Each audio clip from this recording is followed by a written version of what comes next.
Let's find out if we can get in trouble today for the beauty list. We got our Team 1260 legal analyst. Can we do that? Eric Macramella. I highly doubt it. Macramella, how are you, buddy? I'm good. You guys are in deep trouble. Are we? Oh, no. Uh-oh. Well, just generally speaking. Oh, yeah, okay. You mean just in life, in general? Yeah. Oh, yeah, that's, well, thanks for pointing out the obvious today, Eric. Yeah, We'll check in with you. Check in with you next week. Great talking to Okay, you. guys, I will talk to you guys later. What's the damage for that advice? Yeah.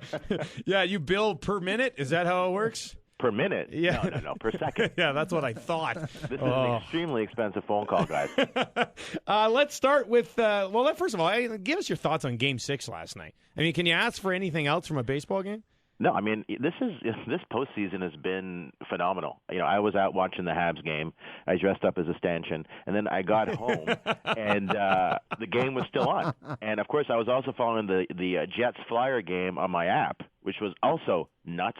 Oh. And then come to this game, and this has been a phenomenal post. And, you know, guys, I'm an Expos fan, so baseball, for me, it still hurts my feelings. Yeah.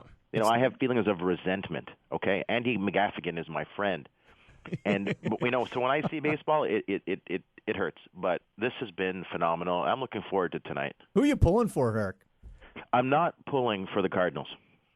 Wow, I'm watch not your a fan of mouth. the Cardinals. I'm also anti-Cardinal right now. You guys watch your mouth. You've been so close to being out of it for so long. I mean, just go away already. Just go away already. Speaking of no. Oh. Bye. Look, let's quickly hit on the NBA. Are they very close to a deal? Like, could this get done today? Well, there's a report coming out today that they are very close to ending the NBA lockout, and they could have a framework for an agreement today. Now, we often hear that sides are close to have a framework for an agreement on a specific day. That is going to be tough. Okay, that happened with the NFL. Some reporters went a little bit too far. It does take a bit of time to put an agreement together, but the sort of in principle, it looks like they're really, really close. And this, again, like for me at least, this isn't a surprise because this case has had a profile for settlement for quite a while because you've had these fairly obvious areas of compromise that have emerged. And when we discussed it before, this came down to balancing out two things: revenue sharing between the league and the players, and a salary cap / luxury tax. And now it is evolving into a luxury tax. And it's just finding the right percentage balance for both of those. You know, like, okay, so we'll give you, 50% of revenue or 51% of revenue. That's the owners talking to the players. But we want a luxury tax that is more punitive, okay? Because we want teams to try and spend close to the same or something like it because competitive balance in the NBA has been a massive, massive issue. Eric, with the NHL, Chris Pronger takes a high stick in the eye. Now visors become the topic right now. Is it possible that the National Hockey League could grandfather guys that aren't wearing visors but make the new players that are coming into the league have to wear a visor without the yay of the NHLPA? I hate to give short answers because I'm a lawyer, and as you know, I get paid by the millisecond. The short answer is the NHL, without the cooperation of the NHLPA, cannot force players to wear visors. That is, they cannot make visors mandatory for NHL players. And this all ties into the collective bargaining agreement. In the CBA, at Article 22, that addresses the competition committee.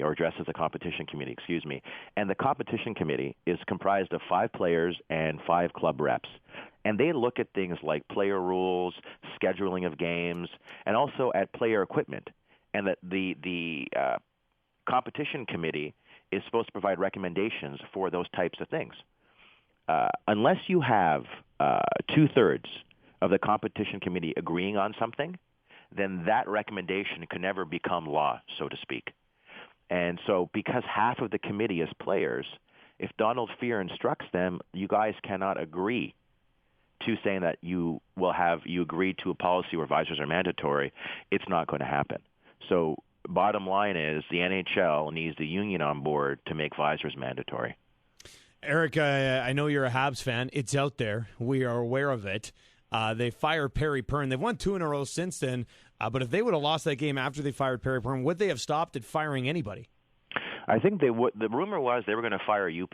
if the Habs lost. And on my blog, I have a list of different people whose jobs were saved, including the parking attendant, the popcorn girl, and Jean Beliveau, as well as Mitsu, who was a singer in Quebec, and someone walking by the Bell Center as well.